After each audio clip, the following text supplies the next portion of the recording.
Ciência e Saúde, com Rosânia Fernandes. Muito boa tarde a todos. Voltamos com mais um programa Ciência e Saúde. O programa Ciência e Saúde de hoje traz como convidada a doutora Hélia Gonçalves. A doutora Hélia Gonçalves é formada em Psicologia e Desenvolvimento Transpessoal e também faz um trabalho na Escola de Desenvolvimento Transpessoal, não é? Exatamente, doutora bom Hélia, dia. Bom dia, aqui pela segunda vez, muito gosto em recebê-la novamente. Muito grata, muito gosto em estar. E hoje vamos falar de desenvolvimento pessoal no contexto das mulheres e o feminino, não é? E também no contexto da saúde no geral. Sim. Então, o que pode nos falar sobre o desenvolvimento pessoal? Começamos com o feminino. Começamos com o feminino. Bem, é uma área que me apaixona muito, que me encanta, a área do feminino, na qual já trabalho há vários anos e numa abordagem muito arquetípica, ou seja, gosto de trabalhar os mitos, gosto de trabalhar os arquétipos para as mulheres se identificarem com as características que estão mais fortes nelas. Dou, por exemplo, o exemplo das mulheres que trabalham muito, que se sentem sempre muito cansadas, como o exemplo da mulher guerreira no mundo.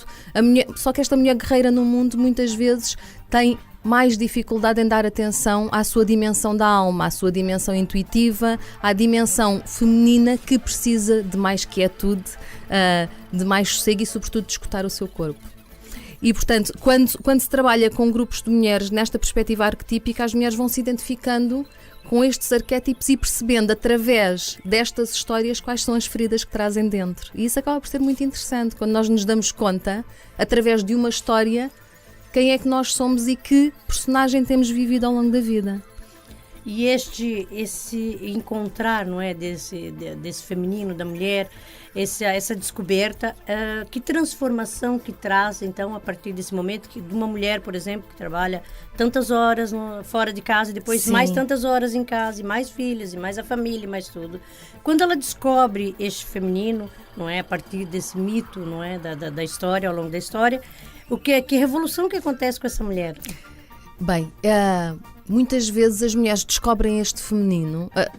Há mulheres que se sentem logo atraídas por ele, mas geralmente nem sequer são estas tais mulheres de que estamos a falar. Mas quando estas mulheres descobrem o feminino, geralmente isso vem de uma crise de vida. Geralmente todo este trabalho, todas estas conquistas deixam de ter valor, de alguma forma. Ou então os filhos estão criados, saem de casa e o que acontece é que estas mulheres sentem um vazio interno, como se eu lutei tanto e de repente já nada me faz sentido. Parece que tudo aquilo que ganhei não tem o valor que eu achava que ia ter. E percebem que viveram numa dimensão muito diferente daquela que pensavam que estavam a viver. E então aí elas começam à procura. E a descoberta do feminino é de facto uma coisa extraordinária, porque o mundo das mulheres é uma dimensão imensa. Mas elas começam, sobretudo, a sentir que a dimensão da vida da mulher é cíclica. Não é sempre a subir a montanha. É cíclica, tem altos e baixos.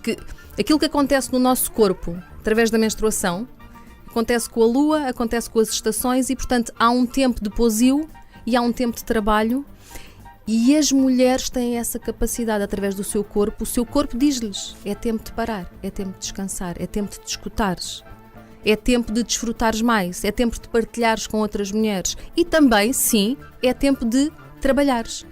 E isto muda tudo. A descoberta de que eu tenho o direito a escolher descansar e estar comigo, eu acho que é a descoberta mais extraordinária que uma mulher pode ter.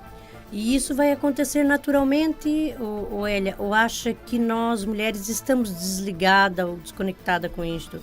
O que eu quero dizer é que, no geral, a sociedade consome-nos muito, não é? Então, isso acontece naturalmente, como estava a dizer, como o corpo, não é? Como o nosso corpo dá essas respostas, ou acontece já quando nós já estamos com uma doença, ou acha que é mais, como que eu posso dizer? Acha que nós poderíamos prevenir determinadas doenças que nós às vezes ganhamos, por talvez não estar atenta a esses sinais? Sim, eu acho que cada vez há mais mulheres despertas e, sobretudo, cada vez mais mulheres que são capazes de dar essas mensagens às suas filhas. Sim, é possível estar-se triste. Sim, é possível ficar a descansar. Sim, é possível não estar sempre na luta. Estas mulheres que já despertaram para isto. Mas e para as que não despertaram? Para as que não despertaram é difícil porque nós vivemos num mundo onde naturalmente que as mulheres ganharam aparentemente muito mais direitos, e é verdade, e de facto temos muito mais condições e qualidade de vida do que tínhamos antes, mas não retiramos tudo aquilo que tínhamos, ou seja, as mulheres querem ser perfeitas, as mulheres querem ser ótimas profissionais, mas não querem descurar a sua maternidade, não querem descurar a sua relação de casal, não querem deixar de ter a casa arrumada, têm de fazer as compras. Portanto, elas, a vida abriu-se-lhes com mais oportunidades, mas elas não largaram tudo aquilo que tinham e, portanto, ainda ficam mais cansadas. E isto é difícil, porque como é que uma mulher abre mão do seu trabalho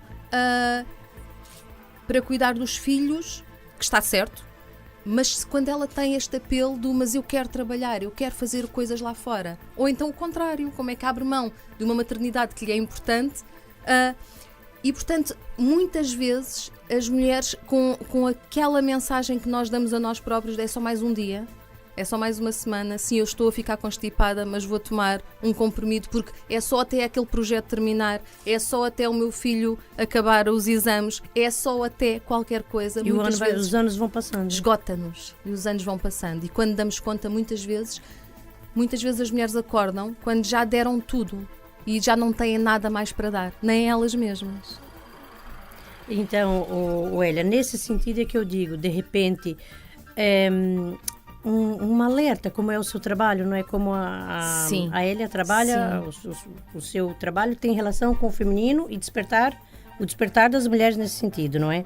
Nesse despertar, que conselho que dava às mulheres, por exemplo, que já estão com uma sobrecarga em cima delas e que não conseguem abrir, não é? Umas já despertaram, mas nós aqui nesse caso eu estou chamando a atenção para as que não despertaram. Sim. Para as que despertaram, estamos com nós, não é? Para ajudar a levantar a bandeira, mas ajudar as nossas colegas, não é? As nossas companheiras evolutivas que não despertaram.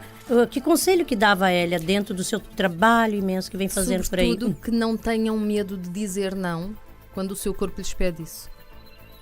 Porque as mulheres carregam muita culpa dentro, porque nós somos dadoras por natureza e somos cuidadoras por natureza, e isto também é cuidar de um trabalho, não tem de ser só de uma pessoa, mas temos muita dificuldade em dizer não às circunstâncias da vida. E este se calhar é o primeiro passo, antes de eu dizer sim, antes de eu dizer, e não é, às vezes é o desde onde, não é? Porque eu posso dizer sim porque eu sinto que quero, mesmo que seja um esforço. Ou posso dizer sim porque eu acho que não tenho a oportunidade de dizer não. Tem de ser, eu tenho de fazer isto, tem de ser assim. E nesses instantes escutarem-se o suficiente para dizer, mas se tudo em mim me diz que eu não quero, aguentar e dizer não. Essa é a parte mais importante. Outra parte que a mim me toca muito é tornar sagrado as circunstâncias comuns da vida. Por exemplo, cozinhar com consciência e não porque estamos à pressa e temos de fazer qualquer coisa. Cozinhar com consciência, chegar a casa e acender uma vela, com essa noção de eu estou a acender um fogo interno quando chego a casa. Não é chegar e começar a fazer tudo a correr, é parar, acender uma vela, dar-me conta de que cheguei a casa. E isso muda o nosso estado de espírito, muda a nossa forma de estar. Manter um diário, algo onde eu possa de facto comunicar comigo mesma e deixar que as mensagens da minha alma saiam cá para fora. Pequenas coisas, dar passeios na natureza. A natureza é profundamente importante para as mulheres. E esses passeios muitas vezes não têm de ser acompanhados, porque o espaço de silêncio e quietude é um espaço profundamente nutridor para a mulher. Hélia, então, dentro desse conselho que a Hélia deu agora, e muito pertinente, não é? Para o nosso alerta, para o nosso despertar feminino, como que eu posso trabalhar? Porque assim, a Hélia falou e falou muito bem agora, às vezes eu tenho que dizer sim, porque as circunstâncias me obrigam a dizer sim e é o melhor para todos. E nós concordamos com isso, não Claro é? que sim. Que às vezes o melhor para todos é eu dizer sim, mesmo que aquilo vá me dar um desconforto. Então, como que fazemos esse trabalho? Quando dizemos sim, porque é o melhor para todos, mas aquilo ainda não está bem em mim. Então, como é que eu vou trabalhar esse interior para que eu diga esse sim, porque é o melhor? Eu vou fazer uma abnegação, não é? Uma auto-abnegação. Mas eu tenho que ficar tranquila para não ir acarretando para mim doenças. É isso que eu quero chegar. Sim. Para mim isto tem a ver com a escolha. Tem a ver com a escolha. Muitas vezes nós dizemos sim com esta sensação do tem de ser, e isso faz-nos vítimas das circunstâncias. Mas se eu tenho de dizer sim, neste sentido em que é de facto o melhor para todos, eu tenho de escolher, eu tenho de tornar isso uma responsabilidade minha. Assumir a responsabilidade dessa escolha. E se calhar assumir a responsabilidade dessa escolha, se eu sei que já estou num processo de cansaço, ok, eu agora escolho dizer sim e descanso neste momento, a seguir. Ou há qualquer coisa que eu vou nutrir a seguir. Porque muitas vezes nós temos de dizer sim e só pensamos neste pedacinho e a seguir temos de dizer sim outra vez. E tem de haver também uma responsabilização. Ok, se este é melhor para todos, eu assumo a responsabilidade e eu escolho dizer sim agora. Mas, neste espaço a seguir, eu vou nutrir-me a mim. Muitas vezes é isto que falha. É então uma tomada de autoconsciência do sim. Exatamente. Eu estar Exatamente. consciente do sim que eu estou fazendo, aquela abnegação, entre aspas, não Sim. Sei que posso estar sobrecarregada, mas eu tomo consciência, eu tomar consciência, entraria a responsabilidade. Eu assumo a responsabilidade por aquilo e depois vou desenvolver alguma atividade que vá suprir. Exatamente. Não é? Exatamente. É mais ou menos isso, Hélia. Sem dúvida, sem dúvida. Isto é quase como quando nós estamos a conversar com um filho, não é? E estamos a negociar qualquer coisa que é importante e dizemos sim, olha, agora temos de ir aqui e a seguir tu queres brincar e vamos ao parque. E há esta negociação importante. Nós temos de fazer estas negociações connosco, porque nós temos imensas carências que não são nutridas, mas que somos nós que as temos de as nutrir.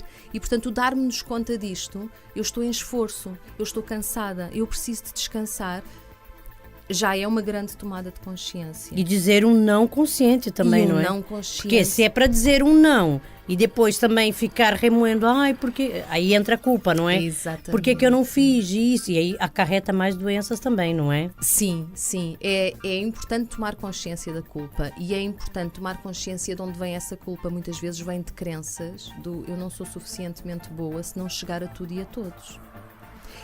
E olhar para essas crenças é também olhar para uma criança interna que está assustada, que tem medo de não ser amada, que tem medo de ser rejeitada. E essa tomada de consciência de onde vêm os meus sims e de onde vêm os meus nãos, permitem-me, através dessa tal responsabilidade pessoal, ir nutrir. Ir dizer a essa criança, a essa menina pequena que todas temos dentro, olha, eu também posso ser mãe nutridora para ti. Não é só para todas as pessoas que estão aqui à volta. Eu posso ser mãe nutridora para ti e é por isso que eu te vou proteger. E é por isso que eu vou dizer não. É porque eu sei que tu precisas de descansar. E isso é uma tomada de consciência muito poderosa na vida das mulheres. Olha, Hélia, nós poderíamos falar muito tempo sobre isto, É verdade, não é? muito tempo. Teríamos muito que falar, mas os ouvintes, para entender um bocadinho melhor, se calhar poderiam ler o seu livro, não é? Que foi lançado agora em novembro, foi não agora é? em novembro. Quer falar um bocadinho do seu livro para terminarmos a entrevista? Sim, o mito da Ofídia é um livro que trabalha alguns mitos e os mitos que têm a ver sobretudo com crises de vida. E com aquilo que eu chamo mudanças de pele nas mulheres. As serpentes, quando mudam de pele, elas passam um tempo em que já não têm a pele velha, mas ainda não têm a pele nova e, portanto, vivem ali uns dias, umas semanas num estado de vulnerabilidade profunda. E eu sinto que as mulheres também. Há momentos da nossa vida em que aquilo em que nós acreditávamos, aquilo que nós tínhamos, aquilo que nos sustinha, deixa de fazer sentido, mas o novo ainda não chegou. E, portanto, é um livro que trata desses momentos de vulnerabilidade e de uma forma muito arquetípica que tarefas, como é que eu me posso dar conta disto e como é que eu posso cuidar de mim nesses momentos. E para os nossos ouvintes que queiram adquirir então o livro O Mito de Ofídia, como é que podem fazer? Onde podem adquirir? Ele neste momento já está à venda na FNAC, está também à venda no site das edições Mahatma ou na Escola de Desenvolvimento Transpessoal, que também temos lá livros para vender. Ok. Agradecemos então aqui a presença da doutora Hélia Gonçalves no nosso programa, aqui falando sobre o desenvolvimento pessoal e o feminino e também apresentando aqui o seu livro. Até uma próxima oportunidade. Muito grata. O programa Ciência e Saúde tem o apoio Worldprint Artes Gráficas. Visite-nos em worldprint.pt e Neide Carvalho Cabeleireiros Estética. Instituto de Beleza Neide Carvalho. Atendemos homens, senhoras e crianças. Cortes, extensões, colorações, depilações, unhas de gel e gelinho, massagens e muito mais. Instituto de Beleza Neide Carvalho, na Avenida de Moscavide, 28 Resto de Chão, junto ao Monte Pio Geral. Marcações 910910903 ou 964574320. Instituto de Beleza Neide Carvalho. Realçamos a sua beleza. Ciência e Saúde. Com Rosânia Fernandes.